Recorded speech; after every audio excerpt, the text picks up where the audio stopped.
પાટણના હારીજમાં પાલિકાની ચૂંટણીનો જંગ જામ્યો છે। હારીજ નગરપાલિકામાં 6 વોર્ડની 241 બેઠકો માટે ચૂંટણી યોજાશે। ભાજપ, કોંગ્રેસ, આપ સહિત 57 ઉમેદવારો વચ્ચે સીધો જંગ છે। ત્યારે ઉમેદવારો મતદારોને રીઝવવા જોરશોરથી પ્રચારમાં જોડાયા છે। જોકે સ્થાનિકોમાં ચૂંટણીને લઈને ઉત્સાહ નથી દેખાઈ રહ્યો। પાલિકામાં પીવાના પાણી, બિસ્માર રસ્તા, જાહેર શૌચાલય, ભૂગર્ભ ગટરો સહિતની સમસ્યા છે, જેને લઈ વર્તમાન શાસકો સામે લોકોમાં રોષ જોવા મળી રહ્યો છે। પ્રજાના કામને વેગ આપવામાં આવે તેવી માંગ ચૂંટણી સમયે લોક માંગ તરીકે જોવા મળી રહી છે। જ્યારે નગરપાલિકાની ચૂંટણી આવે ત્યારે જે મતદારો છે તેને રીઝવવા ઓલે થઈને અનેક નવા પેતરાઓ અપનાવતા હોય છે, પરંતુ જે પાયાની સુવિધાઓ છે તે એવી ને એવી જ જોવા મળે છે।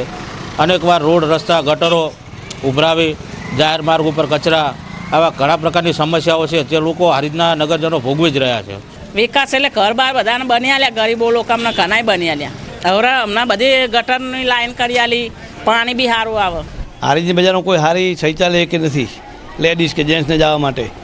રોડ રસ્તામાં બહુ પ્રોબ્લેમ છે, મીઠું પાણી આવતું નથી, કોઈ પણ હલ આવતો નથી, કોઈ નિકાલ થતો નથી।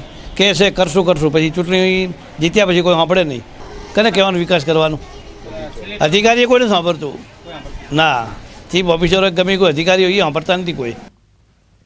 બનાસકાંઠા ખેડૂતોના પાક રક્ષણ માટે ફેન્સિંગ સહાય યોજનાનું પોર્ટલ ગણતરીની મિનિટોમાં ઠપ થતા ખેડૂતો નારાજ થયા છે। ફેન્સિંગની સહાય મેળવવા આજથી રજીસ્ટ્રેશન પોર્ટલની શરૂઆત થઈ। 10:30 વાગે શરૂઆત થયેલું પોર્ટલ 2 મિનિટમાં જ બંધ થઈ જતા ખેડૂતોમાં રોષ જોવા મળ્યો। 18 તારીખ સુધી યોગ્ય રીતે પોર્ટલ ચલાવવામાં આવે તેવી ખેડૂતોની માંગ જોવા મળી રહી છે।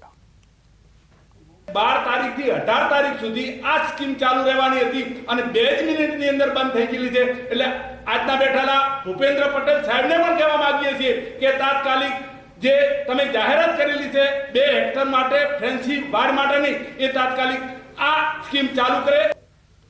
માઘ પૂર્ણિમાના દિવસે મંદિરમાં ભક્તોની ભીડ જોવા મળી છે। દ્વારકા, શામળાજી, ઊંઝામાં ઉમટ્યા ભક્તો દર્શન કરી ધન્યતા અનુભવી રહ્યા છે। શામળાજીમાં ભગવાનને કરાયો છે વિશેષ શણગાર। ઊંઝા, દ્વારકામાં પણ સવારથી ઉમટ્યા છે ભક્તો।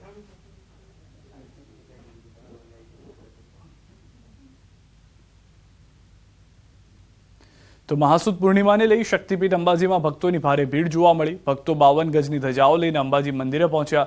ભક્તોએ માતાજીના ચાચર ચોકમાં ગરબાની મજા માણી। અંબાજી પરિસરમાં વિવિધ પ્રકારના પ્રસાદનું વિતરણ કરવામાં આવ્યું।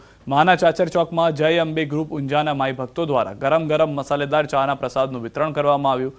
વહેલી સવારે ઠંડીમાં અનેક શ્રદ્ધાળુઓ ચાના પ્રસાદની ચુસ્કીનો આનંદ લેતા નજરે પડ્યા। યાત્રિકોએ આનંદની લાગણી વ્યક્ત કરી। સવારી પોરમાં આ બાજુ તો બધે પ્રસાદ તો કોઈ જલ્દી આપતું નથી, પણ આજે અમે આ